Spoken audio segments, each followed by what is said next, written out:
अस्सलाम वालेकुम दोस्तों, आज सब देख रहे हैं इन सब के लिए और मैं उस बात तो चलिए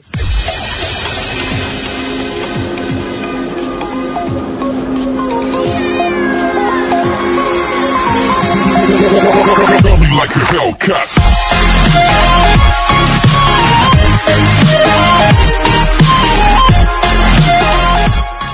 तो दोस्तों, जैसा कि कुछ दिनों से खबरें आ रही थी कि यूसी ब्राउज़र को बंद कर दिया था। उससे कुछ गलतियों की वजह से प्ले स्टोर ने उसको प्ले स्टोर से हटा दिया था। तो दोस्तों, फाइनली प्ले स्टोर ने दोबारा यूसी ब्राउज़र को प्ले स्टोर में आ गया है। यूसी ब्राउज़र मैं आपको अपने सर्च करके दिखाया था। यूसी ब्राउज़र, ये देखिए दोस्तों, यूसी ब्राउज़र को अब ऑन कर दिया गया है प्ले स्टोर में, और जो इसकी गलतियों की वजह से उसको बंद किया गया है तो अब उसको ऑन कर दिया गया है प्ले स्टोर पर। आप देख सकते हैं प्ले स्टोर में यूसी ब्राउज़र आ चुका है। दोस्तों, आपको हमारी वीडियो कैसी लगी इसके लिए कमेंट में ज़रूर लिख के बताएं। वीडियो अच्छी लगी तो लाइक करें, ना अच्छी लगी तो डिसलाइक करें। खुदा हाफिज़। Tell me like a